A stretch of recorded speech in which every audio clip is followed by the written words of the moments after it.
오늘 우리가 읽은 말씀을 가지고 이르면 이르리라 라는 제목으로 나눌 때 우리에게 깨닫는 은총이 있게 되기를 주님의 이름으로 축원합니다.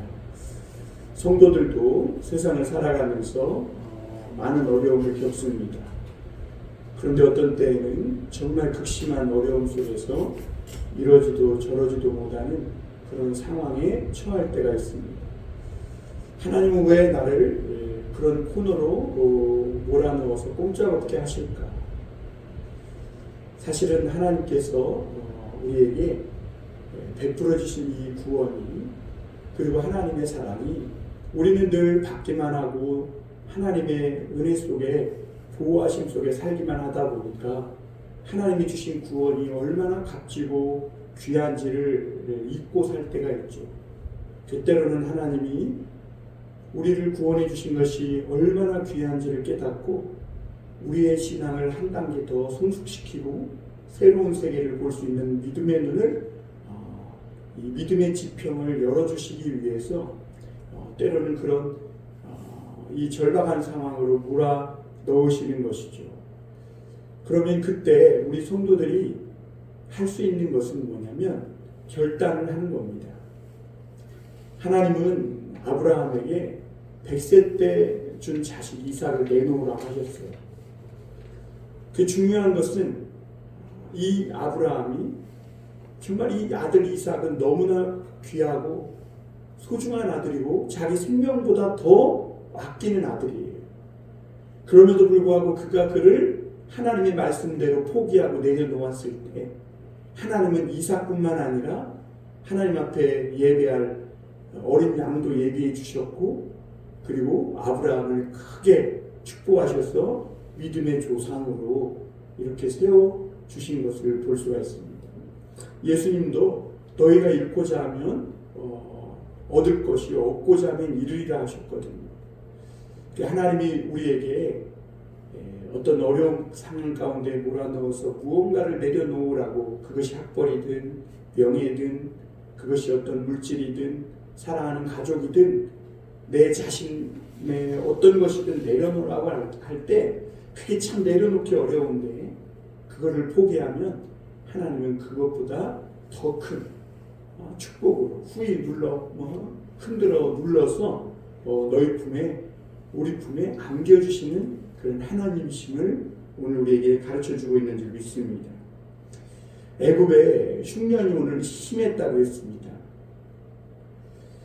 그러니까 야곱의 가족은 지금 굉장히 어려움 가운데 빠져 있는 거예요. 왜냐하면 야곱의 아들들이 애굽에 양식을 사러 갔다가 정탐꾼으로 몰렸어요. 그래서 양식을 사오긴 사왔지만 이 막내 베냐민, 아버지 야곱이 정말 생명처럼 아끼는 베냐민을 데리고 와야 애굽 총리의 얼굴을 볼 수 있고 양식도 살 수 있다는 거죠. 그리고 또 중요한 것은 형제 시므온이 지금 애굽에 인질로 잡혀 있는 겁니다. 그런데 집에서 이 야곱은 절대로 베냐민을 보내려고 하지 않아요. 왜냐하면 이 베냐민은 요셉을 잃은 다음에 굉장히 큰 상처를 받았고, 그리고 라헬에게서 낳은 또 다른 아들인 이 베냐민을 잃는 것은 자기 생명을 잃는 것과 같다고 생각했기 때문에 요셉을 잃은 20년 동안 이 베냐민에게 집착하며 살아온 겁니다. 그러나 양식은 떨어졌습니다. 또 양식은 애굽에만 있어요.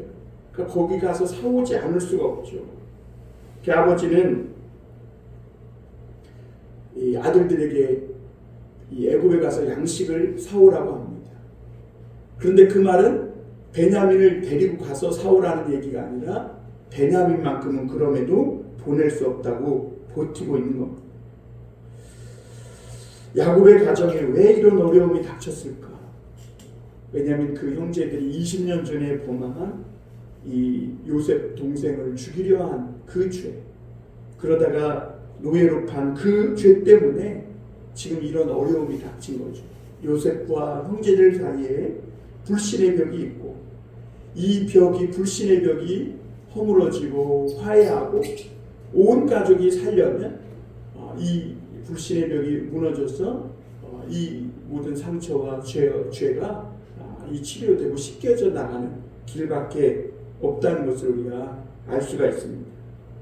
오늘 이 말씀을 보면 첫 번째로 생각해 볼 것이 야곱의 가정이 당한 어려움입니다. 우리 1절, 2절 한번 다시 보겠습니다. 그 땅의 기근이 심하고 그들이 애굽에서 가져온 곡식을 다 먹으며 그 아버지가 그들에게 이르되 다시 가서 우리를 위하여 양식을 조금 사오라. 요셉의 형제들은 이 애굽 총리로부터 너희가 다음에 양식 사러 올 때는 너희 막내 그 베냐민을 데리고 와야 살 수 있다고 엄한 말로 경고했어요. 그런데 아버지는 야곱은 베냐민을 내주려고 하지 않아요. 그러니까 이러지도 못하고 저러지도 못하는 가운데 하루 이틀 차일파일 미루면서 양식이 다 떨어질 때까지 지금 미루고 있는 거죠. 그동안 시므온은 어땠겠어요? 애굽에서 붙잡혀가지고 언제 집에서 소식이 올까? 언제 형들이 베냐민을 데리고 올까? 정말 눈이 빠지라 기다리고 있겠죠. 그럼에도 불구하고 왜 못 가고 있냐면 아버지 야곱이 이 베냐민을 내어주지 않으려고 집착하고 있기 때문에 그래요. 그럼에도 불구하고 이제는 마침내 결단을 해야만 하는 시점이 왔어요. 왜냐하면 양식이 다 떨어진 거예요. 베냐민을 포기하고 애굽으로 내려가게 해서 양식을 사오느냐 아니면 다 같이 죽느냐, 그 기로에 선 것이죠. 여러분, 우리가 살면서 어떤 어려움들은 그냥 하나님 말씀 붙잡고 인내하고 견디면 시간이 흐르면서 해결되는 문제도 있지만 우리가 잘못된 길을 계속 고집하고 있고 또 회개치 않고 붙잡고 있는 이런 것들이 있어서 하나님은 그걸 바르게 잡으려고 할 때는요, 그냥 막무가내로 시간만 떼어가지고는 안 된다는 거죠. 중대한 결단을 내리고 하나님 앞에 회개하고 돌이켜야 하는 겁니다. 요셉은 사실 자기 죄로 노예로 팔린 것도 아니고 그리고 자기 죄 때문에 감옥에 들어간 것도 아닙니다. 그렇기 때문에 요셉은 하나님의 말씀만 붙잡고 기다렸어요. 그런데도 불구하고 감옥에 들어가는 더 큰 억울한 일을 당합니다. 그러나 그럼에도 불구하고 그가 말씀 붙잡고 끝까지 인내했을 때 하나님은 그 요셉을 그 감옥에서 하나님의 능력으로 나오게 하시고 마침내 총리로 세우세요. 그러나 지금 야곱과 요셉의 형제들에게는 참고 견딘다고 달라질 것이 없어요. 양식이 떨어져 죽느냐 아니면 베냐민을 데려가느냐, 둘 중에 하나, 그 결단을 해야만 되는 것이죠. 여러분, 성숙한 사람은 남들이 뭐라고 하기 전에 어떤 상황을 이렇게 스스로 판단해서 결단할 수 있는 능력이 있어야 됩니다. 그런데 오늘날 많은 사람들이 어떤 한 자리에 있을 때 너무도 뻔뻔스럽고 너무나 낯이 굵어서 자신이 뒤로 물러나고 빠져야 되는 상황임에도 불구하고 결단을 못하고 막 궤변을 털어놓으면서 끝까지 자기 자리를 고수하고 자기는 절대로 포기치 않으려고 하는 그런 게 있어요. 그런데 그러면 그럴수록 더 일만 악화시킨다는 것이죠. 결국에는 다 죽을 수밖에 없는 겁니다. 두 번째로 우리가 생각해 볼 것은 오늘 이 누구도 풀지 못했던 야곱 가정에 닥친 이 엄청난 위기를 그 유다라는 아들이 풀어가는 것을 볼 수가 있습니다. 어떻게 유다가 그 문제를 풀어갔을까 하느냐는 것이죠. 그 누구도 풀지 못하고 아들이 10명이나 지금 거기에 있는데, 그리고 아버지 야곱도 있는데 누구도 해결하지 못하고 서로 원망만 하고 있는, 그래서 한 발짝도 그 위기에서 벗어나지 못하고 있는 이 죽을 수밖에 없는 이 야곱 가정을 어떻게 이 문제를 해결하고 이 생명의 길, 구원의 길로 나아가게 하느냐 하는 것이죠. 이 진퇴양난에 처했을 때 이 나서서 앞장선 사람은 유다예요. 그런데 그 유다가 문제를 해결하는 방식은 자기의 목숨을 걸고 책임을 지려는 그런 헌신적인 행동이었다는 것을 우리가 볼 수가 있습니다. 3절 한번 보겠습니다. 유다가 아버지에게 말하여 이르되 그 사람이 우리에게 엄히 경고하여 이르되 너희 아우가 너희와 함께 오지 아니하면 너희가 내 얼굴을 보지 못하리라 하였으니 야곱의 집에 지금 위기가 그것도 아주 큰 위기가 처했습니다. 양식이 이제 다 떨어졌고 흉년은 계속되고 있고 시므온은 애굽에 붙잡혀 있고 그리고 애굽의 총리는 야곱의 아들들을 정탐꾼으로 의심하고 있는 상황이 잘못하면 지금 가족 모두가 이 흉년에게 삼켜서 굶어 죽을 이런 상황인데 누구도 애굽에 가서 지금 양식을 사오려고 하지 않고 또 아버지는 베냐민을 못 주겠다고 버티고 있고 그 아들들 중에 누구도 이 상황을 책임지려 하지 않고 눈치만 보고 있는 것을 볼 수가 있습니다. 상황이 지금 이토록 위급한데 지금 큰 위기가 지금 닥쳤는데 정말 이 위기 앞에서는 아무도 책임을 지지 않겠다. 여러분 사람들의 심리가 그래요. 좋을 때는 막 자기 얘기도 하고 자기 막 어떤 사람이라고 막 과시하며 자기 어떤 공로를 이야기하고 나서기를 좋아하지만 내가 안 했다고 하지만 위기가 되면 그런 사람들 다 뒤로 꽁무니 빼고 눈치만 보고 말도 안 하는 책임지려는 마음은 조금도 없고 입으로만 해결하려고 하는 사람들이 많아요. 그런데 그때 유다가 이 위기를 타개하고 자기가 책임지기 위해 용감하게 믿음으로 정면으로 나서는 것을 볼 수가 있습니다. 사실 유다는 그동안 형제들 사이에서 존재감 없는 그런 사람이었어요. 사실 요셉을 팔자고 노예로 팔자고 제안한 사람이 누구냐? 유다예요. 유다.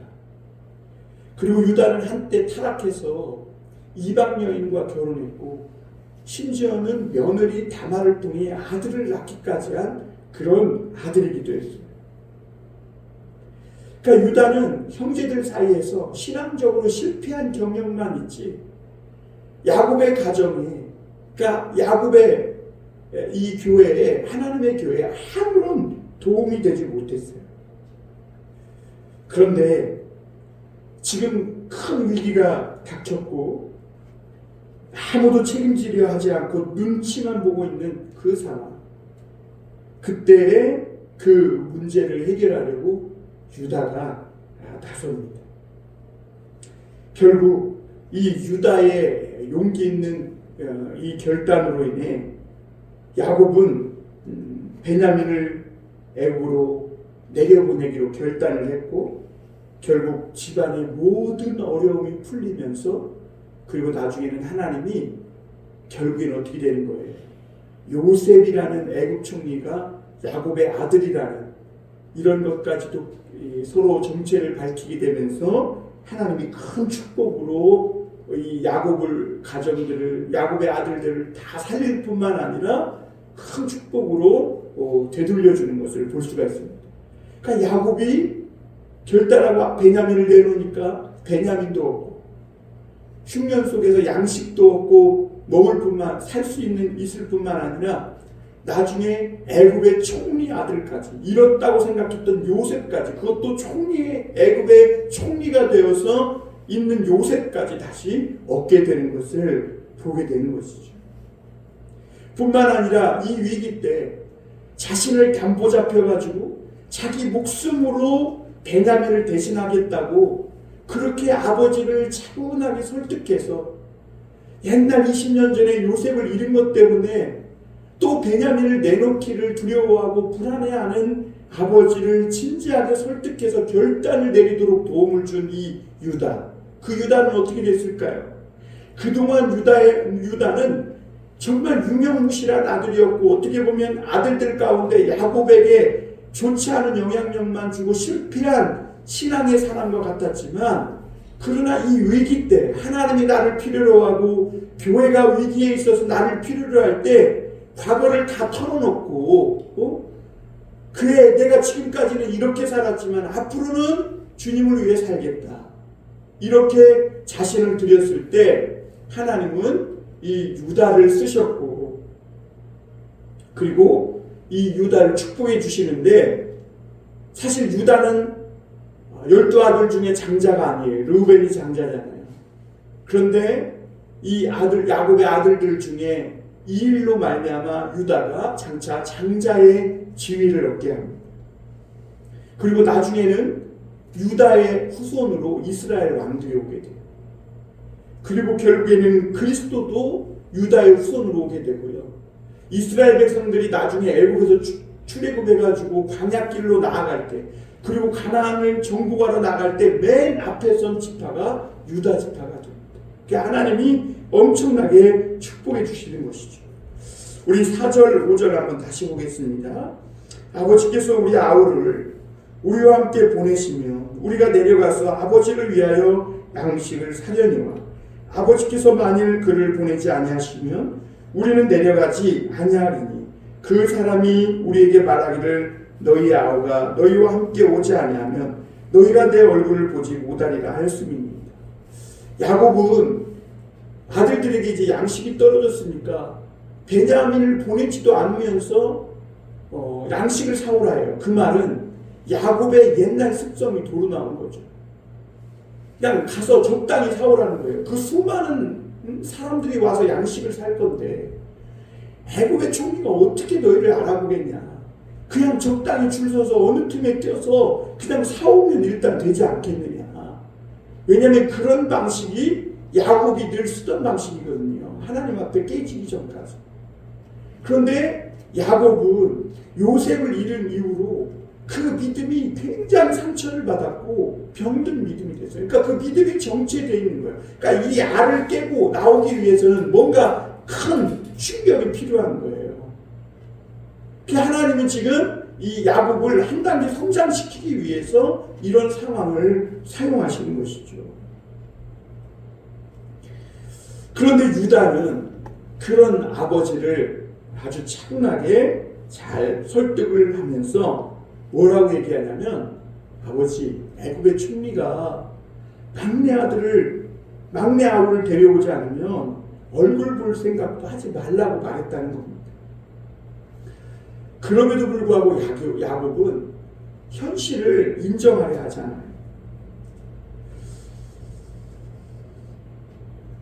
우리가 어떤 문제를 해결하려면요, 지금 우리가 처한 현실을요 직시하는 게 중요합니다. 그런데 많은 그리스도인들이 하나님을 믿는다고 나는 핑계로 붕 떠서 생활해요. 뭔가 하나님이 해결해 줄 거다. 그러나 유다는 그러지 않았어요. 지금 우리 가족이 또 우리가 처한 현실에 대해서 아버지 야곱에게 분명하게 설명을 합니다. 베냐민을 데려가지 않고 그냥 적당히 둘러대고 그냥 적당히 얼버무려 가지고는 양식을 살 수 없다는 겁니다. 이 문제를 해결하는 길은 아버지가 베냐민을 포기하고 베냐민을 애굽으로 내려가도록 허락해 주는 것이 핵심입니다. 그래야만 아버지도 살고 우리 형제들도 살고 우리의 모든 어린아이도 죽지 않고 살 수 있습니다. 이렇게 얘기하고 있는, 설득하고 있는 거죠. 여러분, 아무리 고통스러워도요, 현실을 현실로 인정해야 거기서부터 새로운 출발을, 스타트를 할 수가 있어요. 많은 사람들이 신앙을 가졌다는 이유로 붕 떠서 생활하는데 두 발이 일단 땅에 닿아야 거기서 점프를 하든 달려든 할 수 있는 거예요. 이 현실에 우리가 두 발을 딛고 있다는 것을 인정을 해야 하는 것이죠.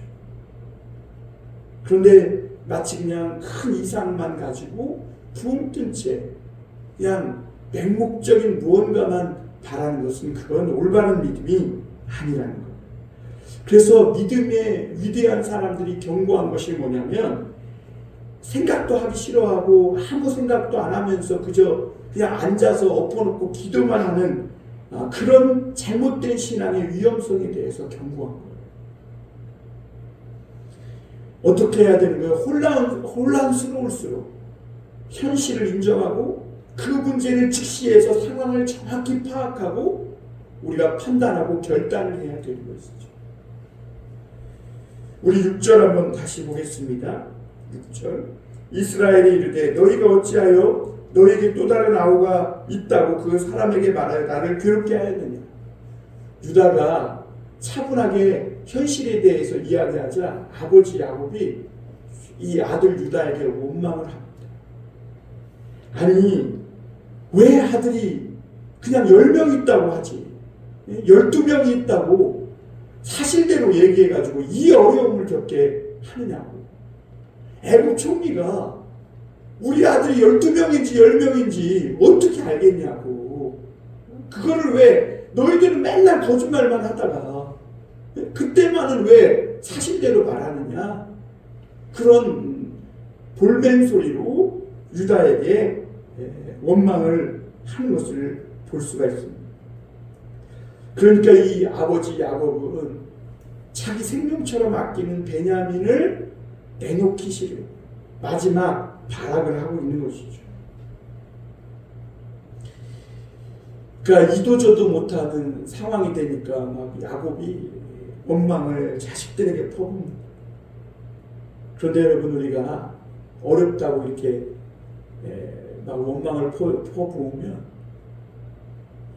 이 문제를 해결하려 했던 사람도 상대방도 같이 화를 내면서 그럼 다 때려치라고 될 대로 되라고 나도 모르겠다고 막 이러면서 포기하기 쉽죠.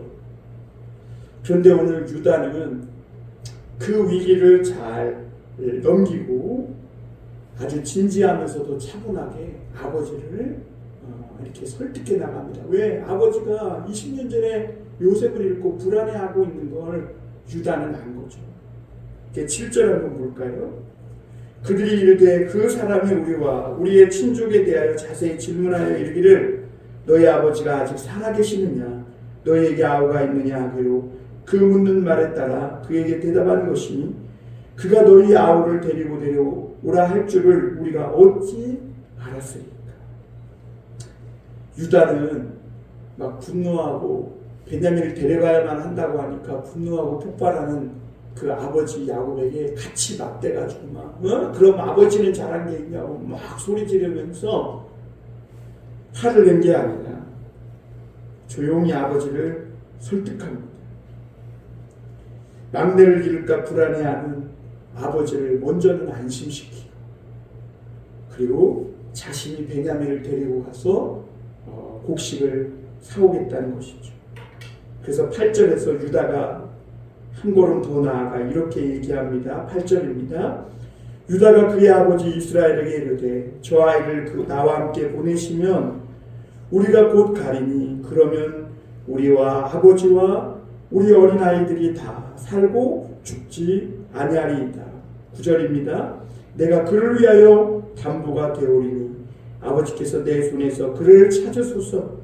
내가 만일 그를 아버지께 데려다가 아버지 앞에 두지 아니하면 내가 영원히 죄를 지으리이다. 성질 급한 사람 같으면 야곱이 막 이렇게 자식들을 향해서 원망불평하고 화를 낼 때 막부터 소리를 지르며 역정을 내기 쉬운데 사실 근데 여러분 생각해 보세요. 원망불평하며 화를 폭발하는 아버지냐 그렇다고 유다가 소리 지르면 소리 지르는 유다 사실 같은 한편이죠. 여기서 중요한 건 뭐예요? 어떻게 하면 애굽의 총리에게 이 정탐꾼의 혐의를 받고 총리의 신임을 얻어서 우리에게 필요한 이 양식을 사오고 베냐민도 살려서 돌아오고 지금 애굽의 인질로 잡혀있는 시므온도 어떻게 하면 지금 살려서 집으로 데리고 돌아오느냐 지금 그게 중요한 거죠. 이런 중요한 문제를 해결하려면 소리부터 질러가지고는 안 된다는 거죠. 유다는 차분히 설득하는 지혜가 필요했는데 그 지혜를 발휘한 거예요. 그런 상황에서도 평정심을 갖고 차분히 상대방을 설득할 수 있는 지혜가 있다. 그러면 이미 어려움은 풀린 거예요. 거기서부터. 그 9절 10절에 보면 우리가 금방 읽은 것처럼 유다는 입으로만 떠들지 않고 아버지께 자신이 베냐민을 대신해서 담보하겠다고 합니다. 그래서 만약 만에 하나 베냐민에게 어떤 잘못이 생긴다면 내가 대신 내 목숨을 내놓고라도 베냐민을 살려 아버지께 돌아오도록 하겠다. 이렇게 말하는 것이죠. 왜냐하면 여기서 담보라는 건요, 아무것도 없는 사람에게 은행에서 돈을 빌려줄 때는 담보물을 잡거든요.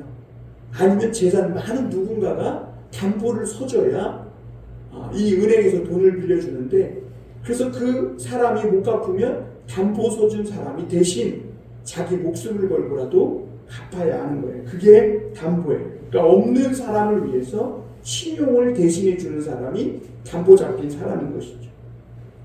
그러니까 유다의 말은 그거예요. 내가 망하고 죽더라도 베냐민만은 무사히 돌아올 수 있도록 담보를 서겠다는 거죠.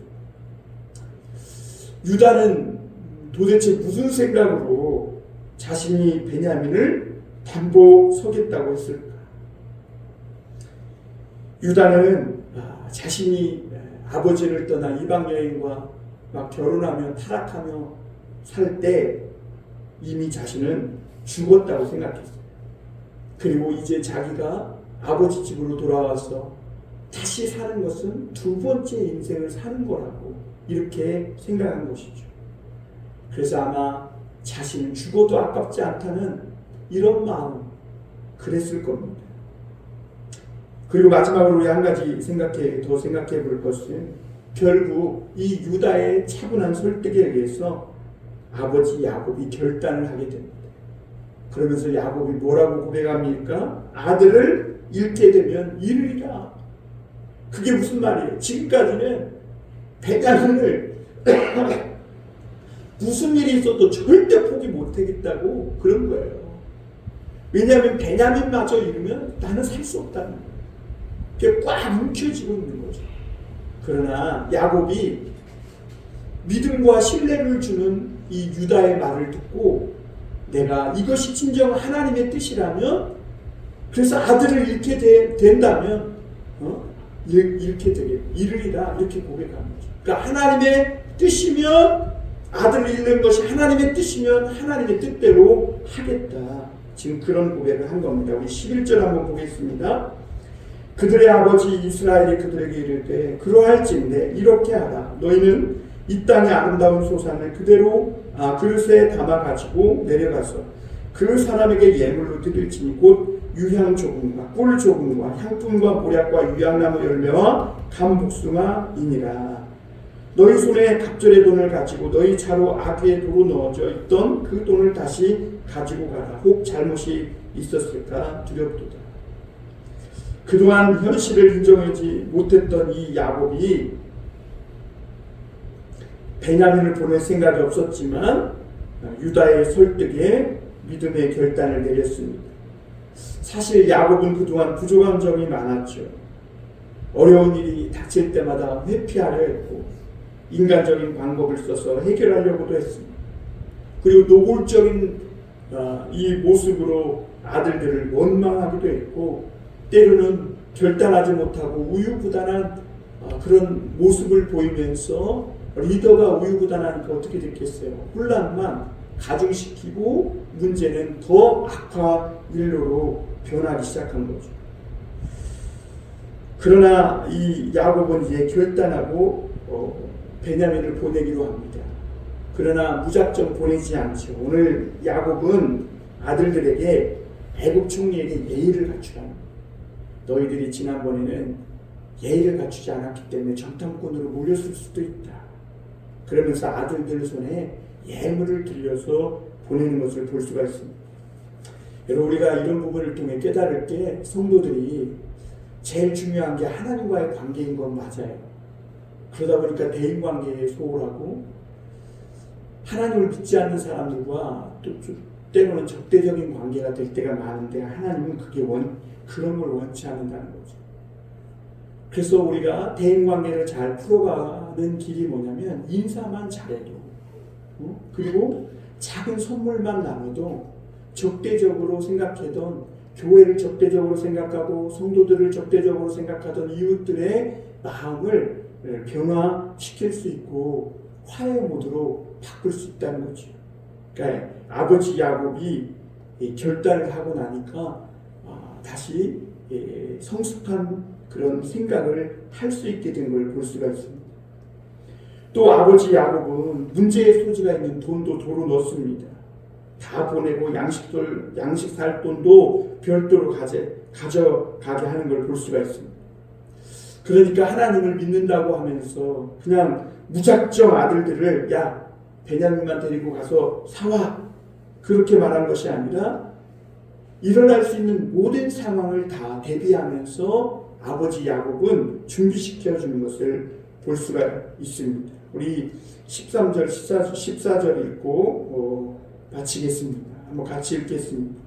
내 아우도 데리고 떠나 다시 그 사람에게로 가라. 전능하신 하나님께서 그 사람 앞에서 너희에게 은혜를 베푸사 그 사람으로 너희 다른 형제와 베냐민을 돌려 보내게 하시기를 원하노라. 내가 자식을 잃게 되면 이르리로다. 야곱은 그동안 포기하지 못했던 집착했던 이 베냐민을 이제 포기하고 내려놓습니다. 그러면서 하나님의 뜻이라면 포기하겠다는 거죠. 그러면서 내가 자식을 잃게 되면 이르리라. 여러분, 자식을 잃고자 하는 부모가 어딨겠어요? 그러나 하나님이 정말 내 자식을 요구하기까지 무언가 중대한 결단을 하게 하신다면 하나님께 맡기고 자식까지도 하나님의 뜻에 올려드리겠다는 그런 말이죠. 이런 믿음을 가질 수 있었던 것은 하나님이 지금 유다를 통해 아버지 야곱을 붙들어주고 있는 겁니다. 사실 야곱은 요셉을 잃고 지난 20년 동안 신앙이 정체되어 있었고 자신 외에는 아무것도 믿지 않는 그런 삶을 살고 있었어요. 그러니까 굉장히 병든 믿음 상태였던 거죠. 그러나 유다가 자신을 담보하며 진지한 말로 아버지를 설득하고 아버지에게 믿음을 주었을 때 그때 이 아버지 야곱의 믿음이 회복되면서 하나님 앞에 움켜졌던 손을 펼 수 있게 된 것이죠. 여러분, 누군가 믿어줄 때 그때 상처가 회복되고 또 거기에서 위대한 믿음이 나옵니다. 예수님이 제자들을 믿어줬기에 믿음 없는 형편없는 제자들은 믿음의 위대한 제자들이 되었고 베드로는 예수님을 3번 부인하고 그렇게 참 짓눌려 있을 때 예수님이 찾아가셔서 베드로를 믿어줬을 때 내가 나를 사랑하느냐 물었을 때 그때 사랑한다는 주님의 음성을 듣고 이 베드로는 이 예수님이 아주 훌륭한 그런 제자가 되었음을 볼 수가 있습니다. 사랑하는 성도 여러분, 하나님은 우리를 사랑하셔서 더 큰 계획을 갖고 계시고 또 더 큰 축복을 주시기 위해 때로는 우리가 움켜쥐고 있는 것을 내려놓으라 하실 때가 있어요. 그런데 우리는 그럼에도 불구하고 하나님의 사랑을 의심하고 어려움이 닥칠 때마다 야, 하나님이 나 버리는 거 아니야?